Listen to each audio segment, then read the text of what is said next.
G'day folks, I'm Wren, they, them, and today we're going to talk about series. Hey, you can see a bit of Chopper! Who's a cutie?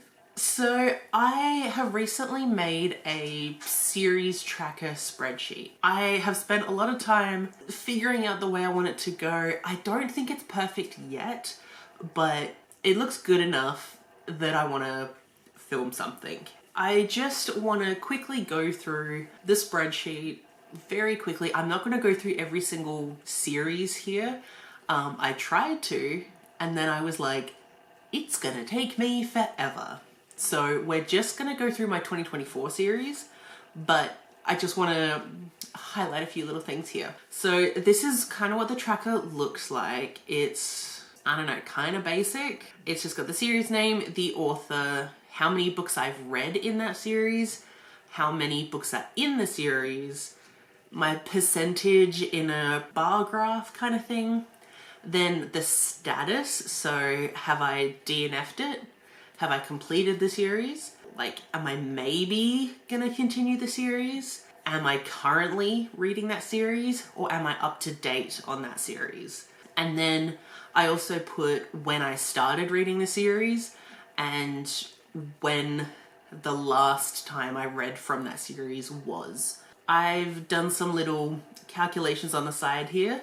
So the total number of series that I have started since I was quite young until the end of June 2024 is 288 series.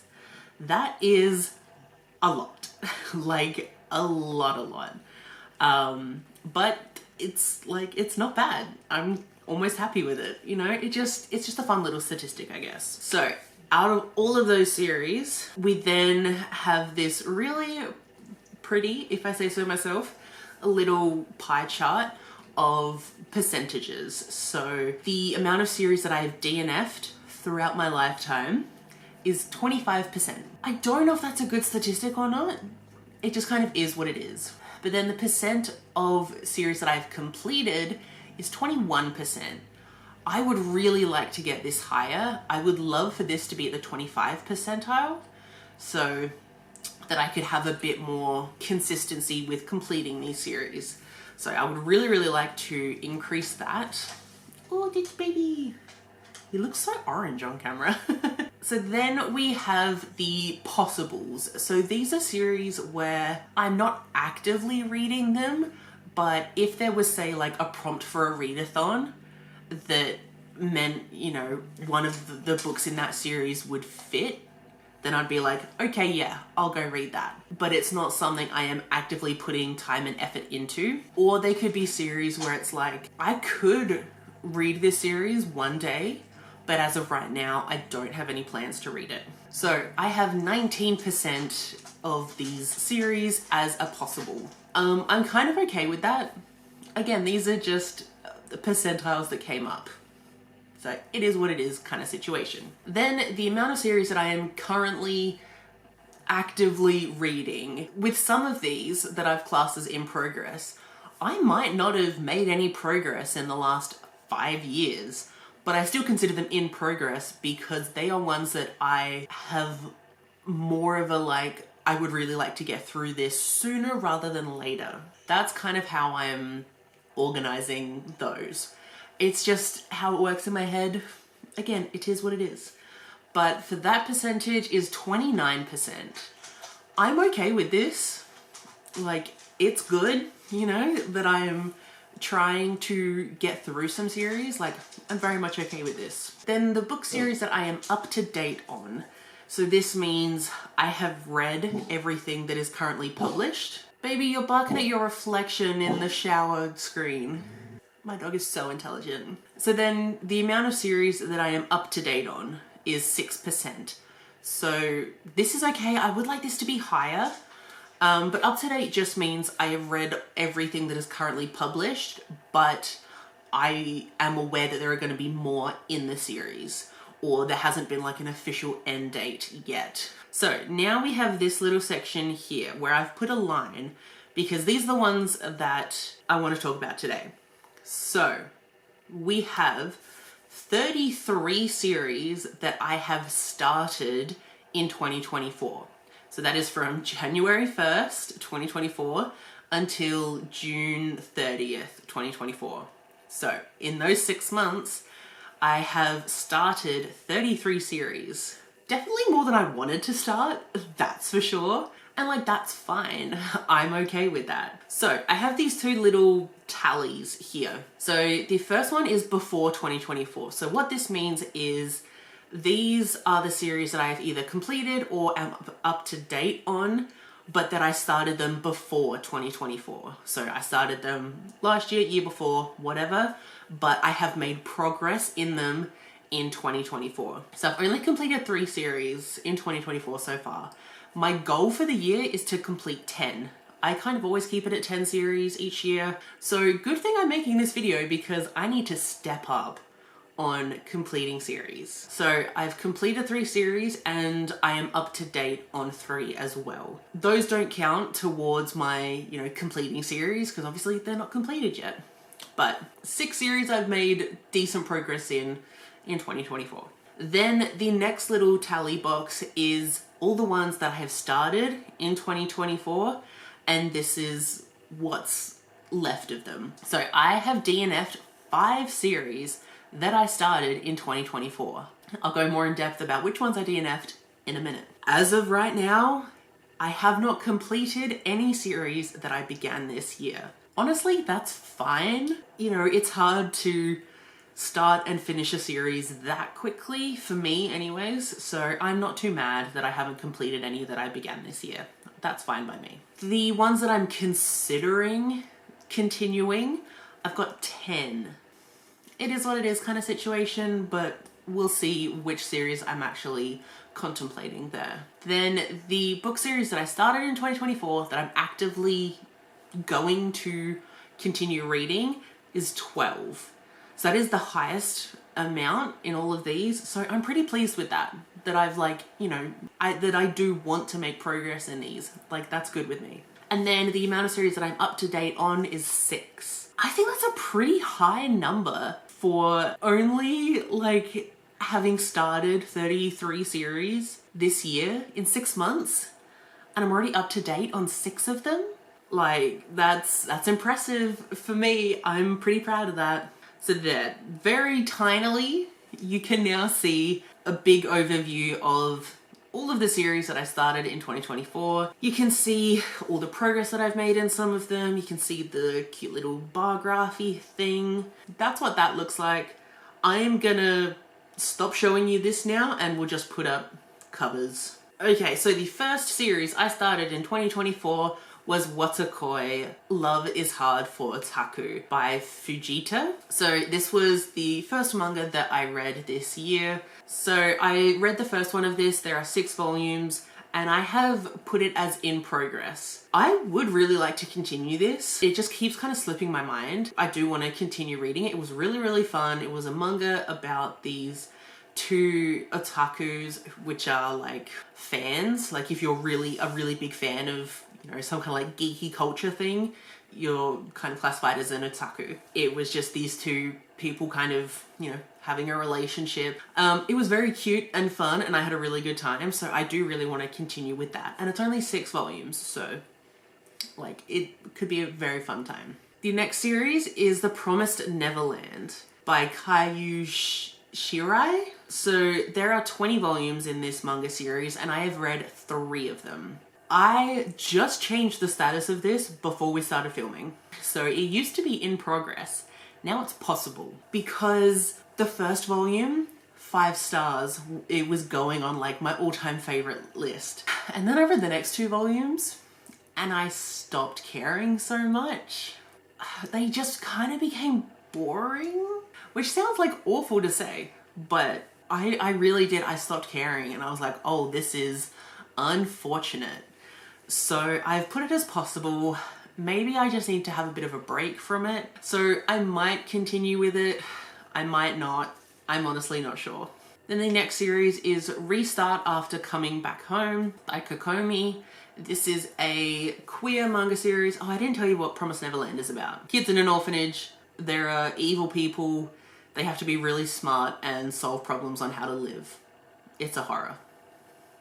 Anyways, Restart After Coming Back Home by Kokomi. This has only 2 volumes so far, and I've read one of them. This is a queer manga about a guy coming back to his hometown, trying to kind of, I don't know, find himself in a way, but in like a really soft kind of way. And he meets someone there, they start a relationship. I wanted to love this more than I did. And honestly, the only reason that this is a possible instead of a DNF or anything is because there's only 2 volumes.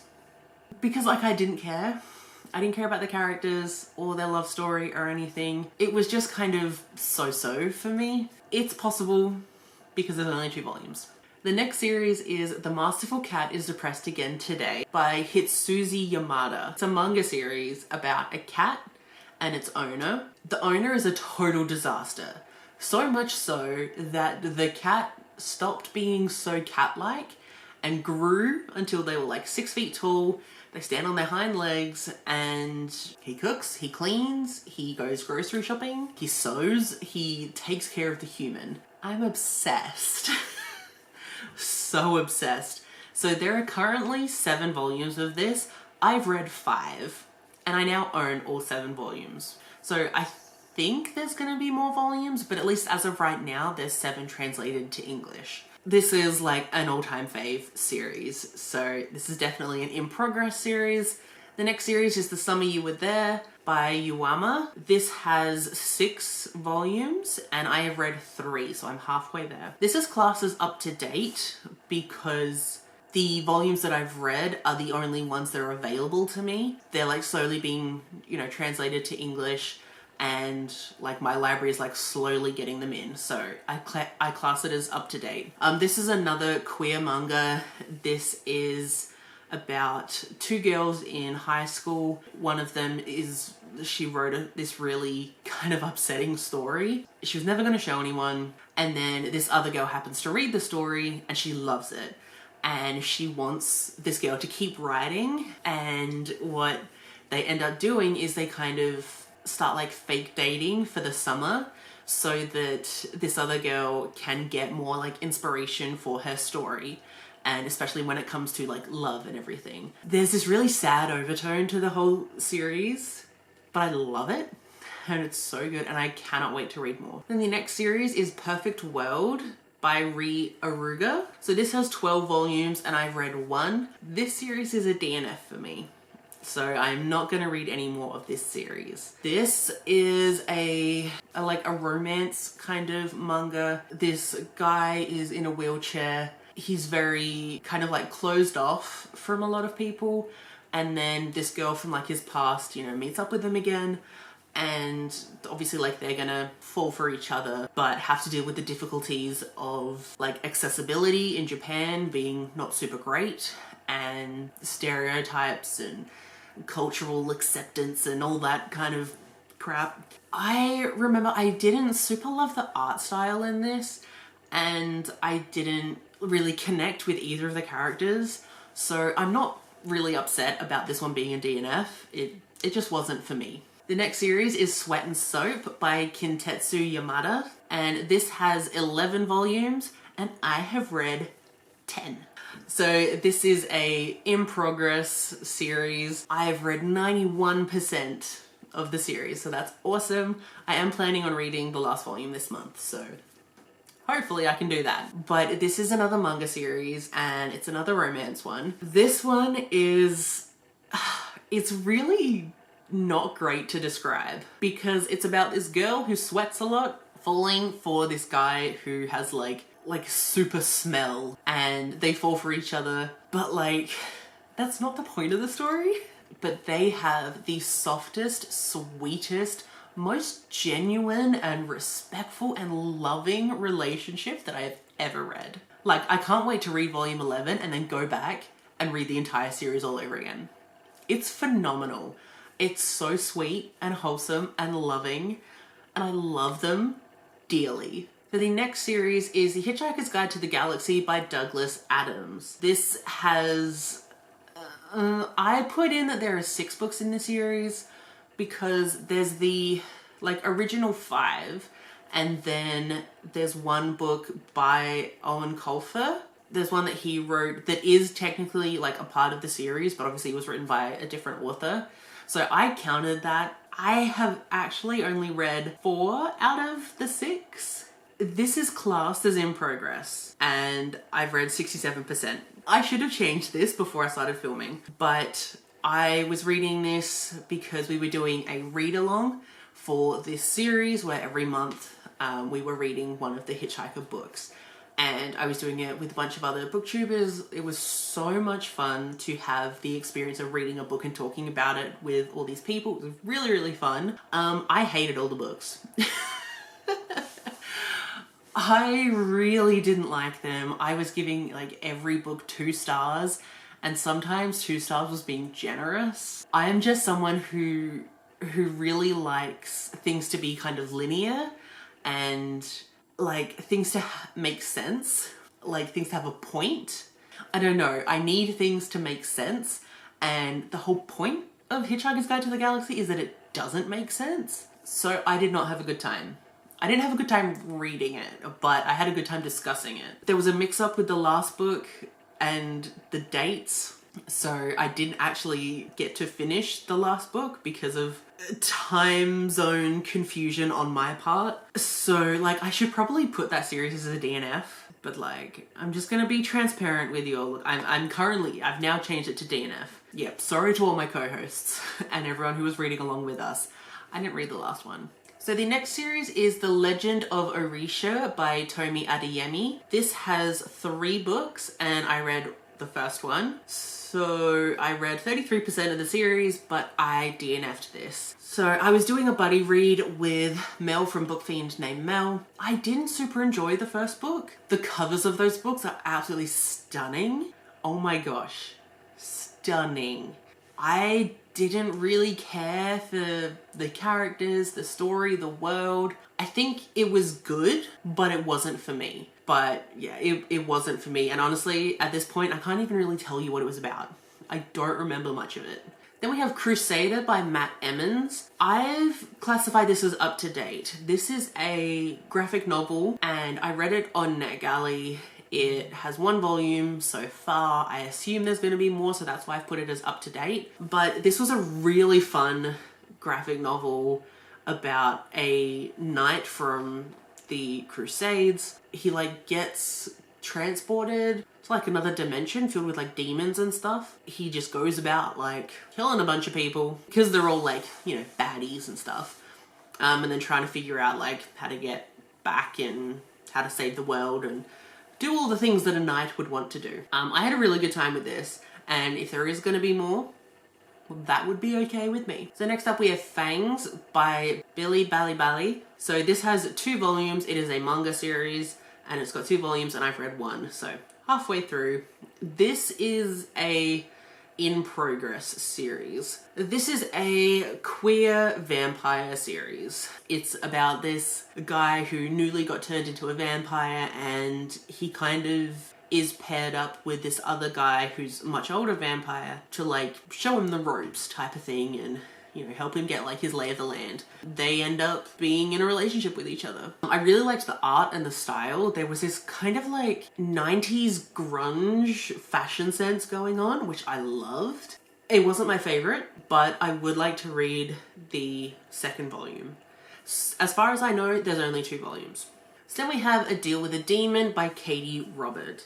This is a 6-book series so far and I've read 1. I have not read the first one though, but I've read 1.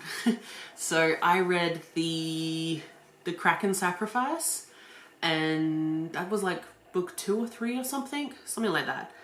These are all like monster romance books, which I love. Monster romances, amazing. So this is definitely an in progress series because I had a lot of fun with the Kraken Sacrifice. And I really loved the world that it was kind of building and this whole like plot line that was kind of going through all of the books in the series. So I would definitely be up to reading more from that series. And I think the only reason I haven't so far is because I'm really trying to read from my shelves this year and I don't own any of Katie Roberts' books. So like that's why it's kind of not been a priority. but I would like to continue with this series. It was a good time. So then we have Molly the Maid by Nita Prose. This is a 2-book series so far. I read 1 and it is a DNF. So I read the first book, The Maid, for the Autism Acceptance Readathon, which I was a co-host for. It was a really good time with the readathon. This book sucked. I really did not like The Maid, and the autism representation in it was almost like offensive. This main character that has autism, she was so infantilized that it was just like grating on my nerves, because not only did she like super play into it, but like everyone was just like, oh, it's okay, you sweet child, it's fine. It's like, she's in her 30s. She's got a job. She lives in a house. She's fine. But it was just so frustrating and I hated it. So I do not want to read the second one, but I technically started that series. So there is that. Then we have The Darkness Outside Us by Elliot Schriefer. This is a 2-book series and I have read the first one. This is a in progress series because I just read the first one and I think the second one only just came out. But yeah, I will give it a go, but it's definitely not high on my priority list. I didn't enjoy The Darkness Outside Us as much as I wanted to, but it was a good time. It was a queer sci-fi story. There was a lot of, I guess like there were technically a lot of time jumps in there, and you know, there were these 2 guys on a spaceship and they were the only ones there, and you know, they had to figure out like why it was just them 2 and what they're supposed to do and all this kind of stuff. Lots of things that I can't talk about because spoilers, but it was an interesting time, so that's why it's a possible. Then we have The Mushroom Knight by Oliver Bly. This is so far up to date. I've read the first volume, so it's a graphic novel. I read this on NetGalley and I would read a second volume, I think, because I didn't love the story. I found it very confusing. But the art was so phenomenal that I would give it a go. It's so my vibe with the whole mushroom thing. I honestly can't really tell you what it was about because I was just so focused on the art. It was good, so give it a try. It was a good time. It's classified as up to date. Then we have Assassination Classroom by Yuze Matsu. This so far has 21 volumes. I don't know if it's stopping at 21 or if there's more. I have read the first volume, so 5% of the way through that series, and I've put this as in progress. I read the first one and a part of me was a little bit underwhelmed. I thought I would love it way more than I did, but for some reason I got a little bit bored. But then there was definitely some bits at the end where I was like, I could see me loving this. And then I went to the op shop one day and I found the next 3 volumes, so I bought them. So I was like, okay, I will continue this. But this is a manga series about basically some kind of alien is teaching a bunch of kids. The kid's job is also to assassinate the teacher, to like find a way to kill this creature, because the military people so far haven't been able to. So they've somehow want the kids to do it. I don't know, I only read the first volume, but it was fun, and I will give that a go. Then we have I Want to Be a Wall by Honami Shirono. This is a 3-volume manga, and I've read the first one. I'm considering this a possible, because I didn't love the first volume, but I could be persuaded to read more. So this is about a marriage between an asexual woman and a gay man. They're like both aware of each other, so they're not trying to like romance each other, but they're, you know, for like security reasons, they got married, like that type of thing. The thing I didn't love about it was that the woman was really into like BL manga, to the point where she would constantly kind of like fantasize about her husband and like his crush or something. And I was like, I don't know how I feel about that. But like I could be persuaded to give it a go. So that's why it's a possible. So then we have After We Gazed at the Starry Sky by Bisco Kida. This is a 2-volume manga series and I've read the first one. So this is currently up to date because the second volume is either like it's just come out in English or it is currently being translated into English. And I would definitely read the second volume. The first one was really cute.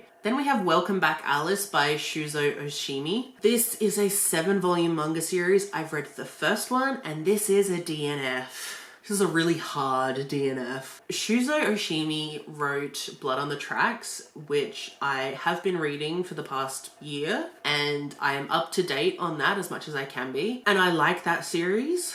Welcome Back, Alice is a big no for me. There were some things in Blood on the Tracks where I was a bit really uncomfortable with, like really uncomfortable, especially to do with the kids. But Welcome Back, Alice is basically that bit of uncomfortableness for me in an entire series. So it's about these kids in like very young high school, I believe. There's 3 of them. So this guy likes this girl, but then this new girl comes to class. She is very sexual, and yeah, she keeps getting in the way of them too, because she seems to kind of have a crush on the guy, but she also used to be best friends with this guy before she transitioned. There's a whole lot of like complicated feelings there. But the thing about this mangaka is that he likes to explore just sexuality in general with children.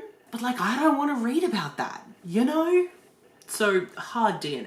Then we have The Wild Robot by Peter Brown. This is a 3-book series and I've read the first one. This is an in progress and a I need to make progress right now. I read the first one a month or 2 ago. I'm obsessed. It was a 5-star. I love it so much and I can't wait to keep reading. So this is a middle grade series. It's, I guess, kind of a sci-fi because there's a robot. There's a robot that like washes up on shore on this island and they don't really know what to do with themselves because there's no one else around, and they just like become one with the forest and the animals in the ecosystem. The robot, her name is Roz, she ends up kind of like adopting this baby bird and it's so cute. Oh my gosh, like anything that the bird needs, like from a mother, she finds a way to make it happen, even though she can't do things that a bird would be able to do. So she makes it work. And it's so cute. Oh my god, I love it so much. And I can't wait to read the next 2 books. Then we have The Ancient Magus's Bride by Korei Yamazaki. This has 19 volumes. I don't know if it's completed or not, but I've read the first one and I'm classing this as in progress as well because I really loved this. The first volume was really interesting and I love the character design. So I definitely want to continue it and see where the plot is going before I can kind of like make a full decision on it. So this is a manga series. It's a fantasy manga series and it's about this guy buying this girl at auction. I know how that sounds. It's not that bad. He kind of does it to like take care of her and I think she has some kind of magical powers. And I think he's going to help her with that. And I am just really intrigued to see where this is going. Next up is the Clover Hill Romance series by multiple different authors. There's currently 13 in the series and I've read 1 of them. I have put this down as a possible because sometimes with multi-authored series, it's like you can just like dip in and out of them. It never feels like a priority for me. They're all like small town romances. I put this as possible as well because Heartbreak Handshake was okay for me, but it wasn't super amazing. But I do love small town romances, especially if they're gonna be queer.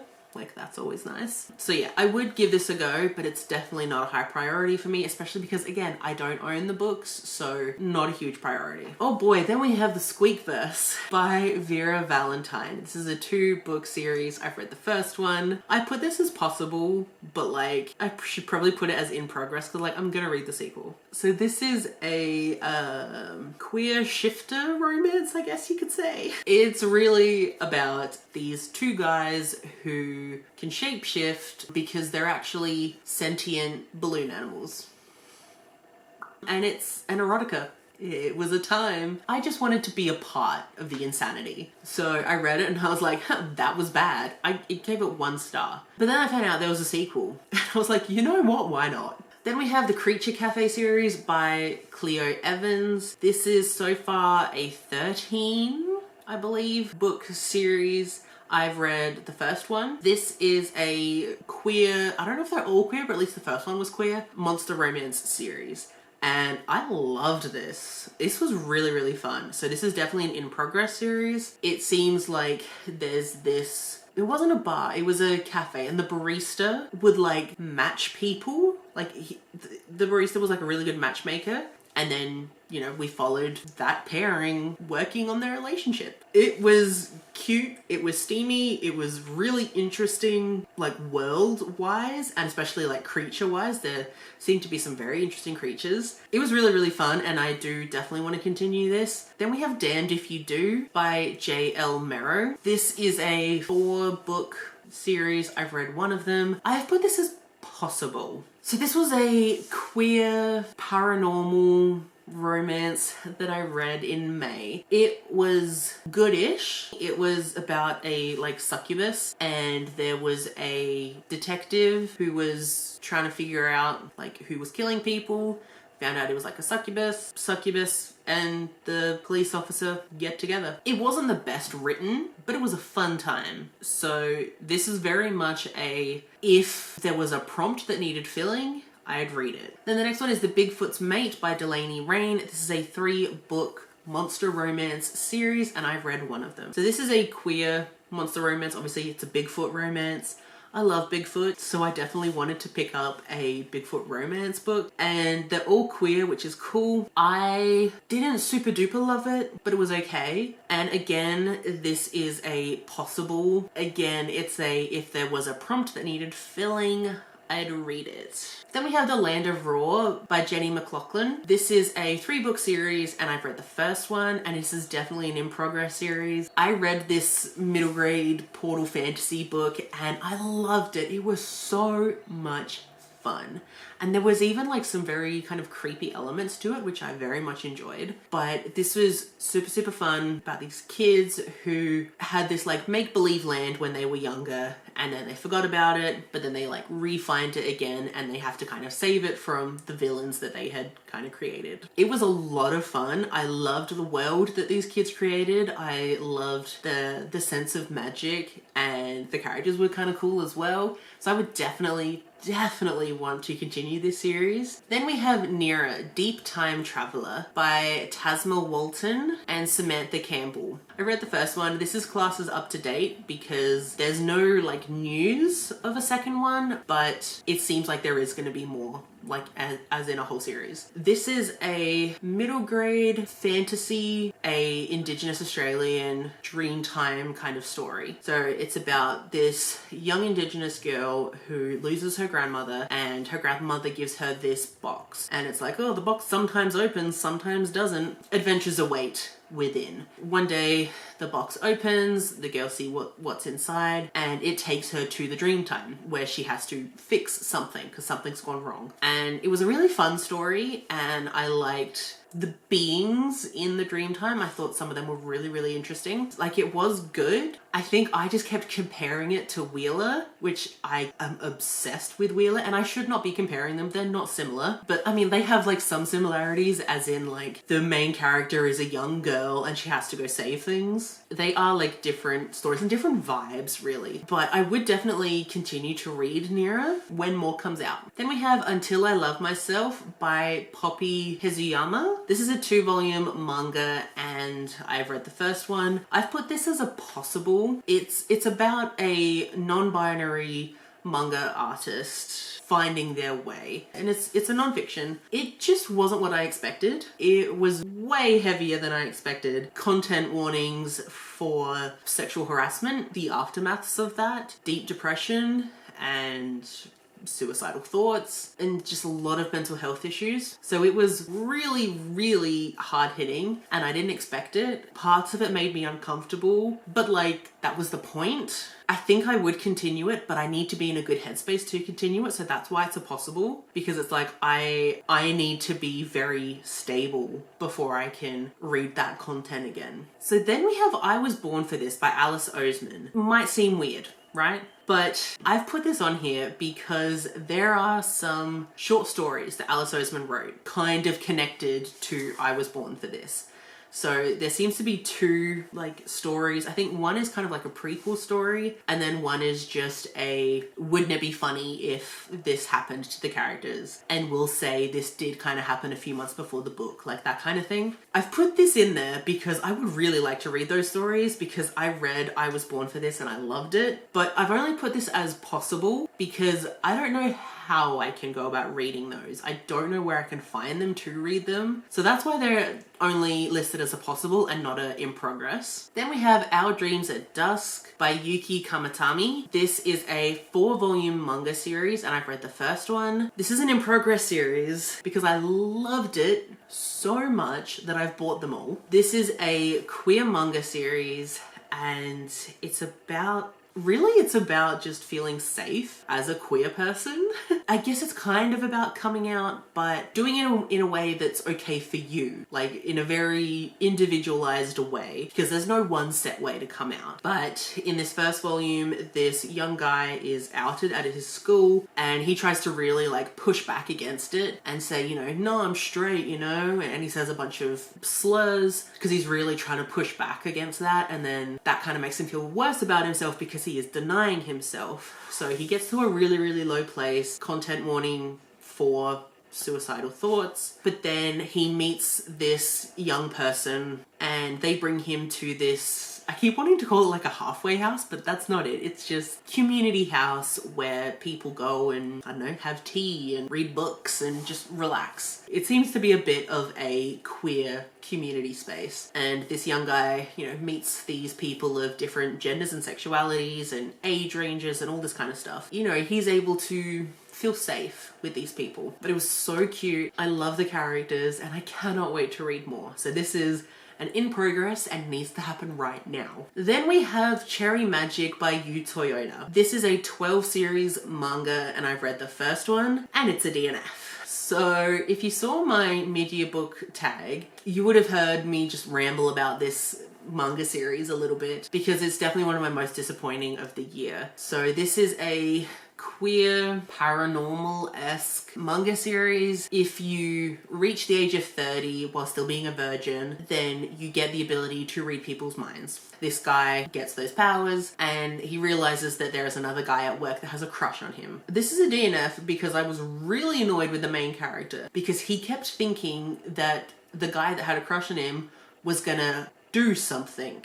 And it was like every other page he kept thinking that. And I was like, this guy can barely look at you without like blushing. What do you think he's gonna do? Why has he ever given you any reason to think he would do anything?